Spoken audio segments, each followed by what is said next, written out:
Every country is dealing with the same problems emerging from the pandemic. Supply chain bottlenecks, disruption caused by spikes in COVID-19, elevated prices. They're all taking a bite out of our family budgets.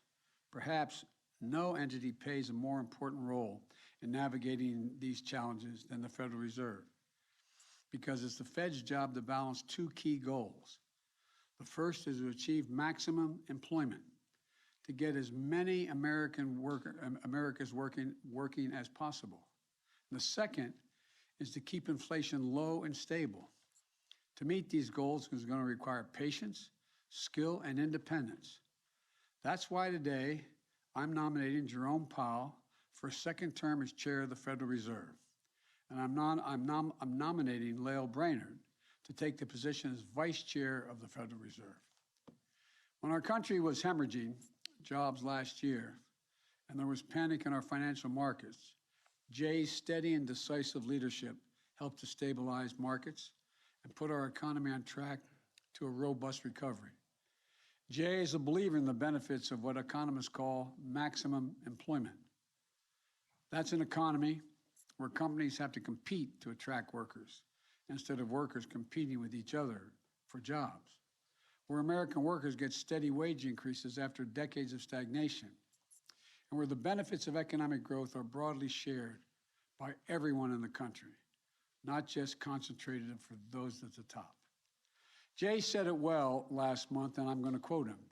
He said, and I quote, "An economy is healthier and stronger when as many people as possible are able to work. If entrenched inequities prevent some Americans from participating fully in our labor markets, not only will they be held back from opportunities, but the economy overall will not realize its potential. And those who have historically been left behind stand the best chance of prospering in a strong economy with plentiful job opportunities," end of quote.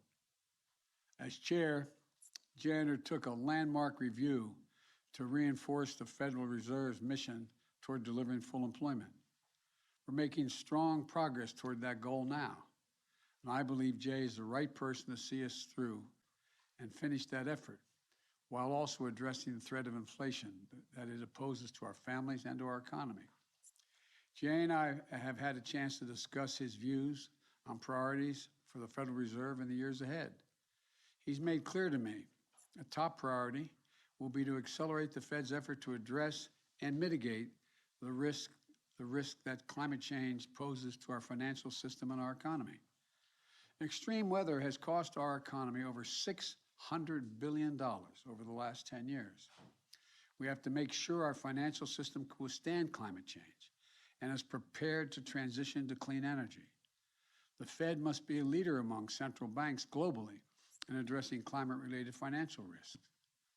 He's also underscored the importance of the Fed taking a more proactive role in the months and years ahead in making sure that our financial regulations are staying ahead of emerging risks, be they from innovations in cryptocurrency or the practice of less regulated non-bank financial institutions. Having served as vice president during the depths of the 2009 financial crisis, and having worked with President Obama to put in place stronger financial rules of the road, I understand the stakes of our regulations falling asleep at the switch, regulators falling asleep at the switch. Jay, along with the other members of the Federal Board that I will nominate, must ensure that we never again expose our economy and American families to those kinds of risks. I respect Jay's independence, and I also trust that he will follow through on his commitment to prioritize these issues with the skill that he has shown in his service to date.